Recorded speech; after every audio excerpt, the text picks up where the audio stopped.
Hey dear viewer, I am MetalManiac9 and in this video I would like to talk to you about who I am as a RuneScape player. I fall into the category of self-sufficiency. However, when I started to play, that wasn't my intention at all. Well, how could it have been? I didn't know the game. I had never heard of a self-sufficient way to play. And actually, I never put that label on me. That label was put on me by people visiting my threads. So the people who followed my goals and achievements. Also, other labels have been put on me like DIY and even Amish.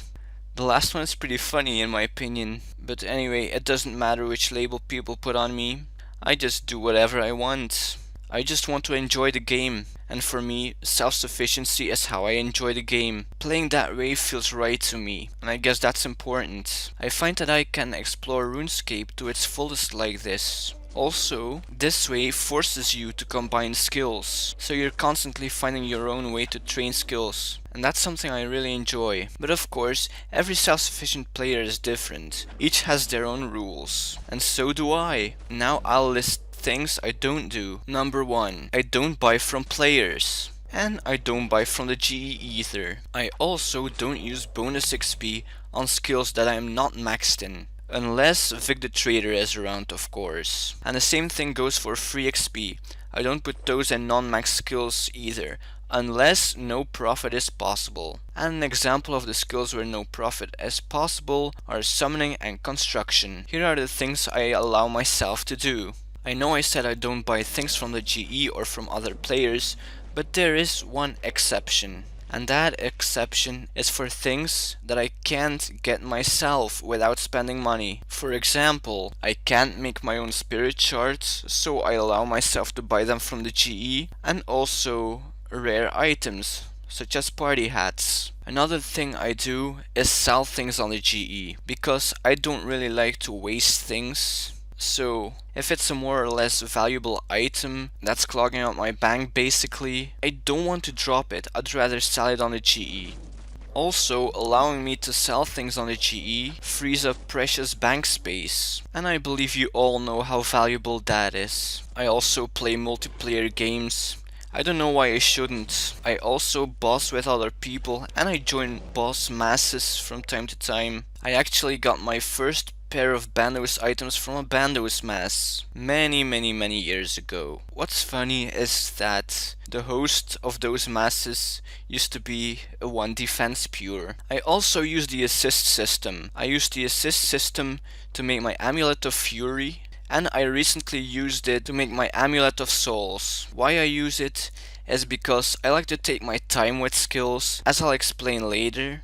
So it would take a very long time for me to get an Amulet of Souls. Also, I offer assists to people, but of course not in skills that I'm not maxed in. And finally, I also use Treasure Hunter. And once again, I want to stress that I don't use bonus XP from it on unmaxed skills. Bonus XP or XP lamps. None go into non-max skills. And I think that should be all my rules. Not sure if I forgot any. If you want to know what I do or what I don't do about certain aspects, ask it in the comments. Now, I want to explain to you a bit of how I train. I have a very distinct way of training skills, and I've barely seen anyone train the way I train. Most people go for highest XP rates. Well, I'm an exception to that. Instead, I go for the highest profit per XP per 99. And that's why my 99s take so long. Not that I care, but let me give you some examples. I'll list a couple of 99s that I've gotten, where you'd think it's impossible to make profit. Yet, I did. And I'll also list a couple of 99s, in which you are able to profit no matter what, but I maximize that profit. I'll start with the first one of those skills, and that's 99 Prayer. For this skill, I didn't get my own bones. That's because I didn't bury bones. I actually got 99 Prayer through pest control, and that was in the time where it still rewarded money. The money reward is based on your combat level, and since I was maxed melee, that rewarded me with over 1k every pest control round. And I played many rounds. Back in the day I did some calculations. I must have made over 1 million from training prayer. Or it could be way more. Because, well, to be honest, I kind of forgot those calculations. But yeah, I made a nice amount of profit, especially for that time. Now, on to 99 ranged. The most popular method back then was using Chinchampas on either Apatol or I believe the Shadow Dungeon north of Ardoin. I'm not so sure. I never used those training methods. The training method I used was killing black dragons and blue dragons. I basically killed blue dragons up to level 98 and from then one entire level on black dragons. I banked all the bones and all the hides. And obviously I made my own ammo. Also, a tiny fact, I never bought ammo from a store. I got all the ammo from killing monsters, such as moss giants and fire giants, I guess. Anyway, so I banked all the hides and all the bones, and when I reached 99 ranged, I sold them and made a nice 60 mil profit. Another goal that took me quite a while was 99 fishing. For this goal I caught sharks, and back in the day they were slow to catch. Not like now. I caught around 55k sharks. And when I sold it, I think I made around 63 million GP. 99 construction was the first skill I lost money on, because there's no other way. I cut 100k oak logs and turned them into planks. And that cost me quite a bit of money. But I turned them into flat packs, because then I was able to sell them to Advisor Grim to get a portion of my money back. And in the end I spent only 21 mil on getting 99 construction. The funny thing is, my house cost double that amount. Damn you Steel Dragon and Demonic Throne. Now let's get on to my really big achievements. I guess the second biggest achievement is 99 smithing. For that I mined my own coal and iron ore. Those I melted into steel bars and then I smithed them into cannonballs. This took a lot of time. It obviously got me 99 mining and I ended up getting so much XP that I entered the top 100 in the mining high score. But it was worth it and I got a profit of over 400 million. With this, I won my second Achievement of the Month award on Zybez. But the first Achievement of the Month award I won thanks to my biggest achievement yet. And that's 99 magic. For 99 magic, I cut magic logs, I picked flax, I mined pure essence, then I crafted bowstrings, and I fletched my magic logs into magic longbows, and crafted my pure essence into nature runes. I then alched them for magic XP, and then I repeated the process until I had 99 magic. From that method I got a 350 mil profit, which was a lot of money at that time. As I said, this achievement got me my very first Achievement of the Month award on Zybez.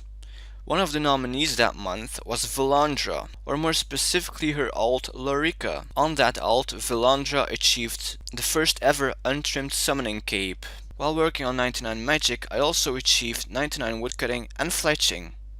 And about woodcutting, I also gained so much XP that I reached the top 100 in the woodcutting high scores. It also got the attention of the great Bodhi. In one of his videos he mentions my name and that he is going to train magic a bit the way I train it. So I feel quite honored, but skills aren't the only thing I set a goal in. I also have equipment goals, and I've reached quite a few. I got my own Glacier boots set, I got my own automaton glove set, I got my own dragon claws back in the day, I got full bandos a long time ago, and a more recent equipment goal that took me a very long time are the Ascension crossbow and the offhand Ascension crossbow. That took me over a year to complete actually, but honestly I loved it. Of course there are plenty of skill goals and equipment goals to come, so be sure to subscribe if you want to see more, if you want to see it actually in a video this time instead of screenshots, because that's what I've been doing so far on Zybez, for a very long time as well, so check it out too. And about my thread on Zybez, it has been viewed to over 1.2 million times, and has been replied to for almost 5k times. I have also won Best Thread of the Month 10 times now. Note that you can only win that once every 6 months. And on top of that, I've won Best Thread of the Year 3 times already. I was the first person to win in all categories of the Achievement of the Month as well. And I owe all of that to the great people who have supported me throughout the years. And I'm very thankful for that. It's thanks to you that I'm still going. And of course, I'll stay true to the way I'm playing. With that said, you can be sure that I'll never max. First of all, because of the way that I train my skills in a very slow pace, and because I don't really want to max either. I just like having the feeling of still being able to level. I could go for 200 mil XP and skills, but I don't ever want a 200 mil XP skill. I don't like the fact that you won't ever get XP anymore. So, for example, if a quest rewards you with XP, then it's basically wasting a quest reward. And you know how I feel about wasting things. Now, in the last couple of years, maxing has become like a must for every RuneScape player. That's how the attitude is nowadays. But I won't follow it. I do what I want. I do however I want to do it. Sure, the cape is awesome. Sure, the high level forums look interesting. But I want to play the game the way I want to. I want to enjoy the game. And that is, in my opinion, the most important part of RuneScape. Play the way you want to play it, no matter what anyone says, no matter how the attitude changes. Stay true to yourself.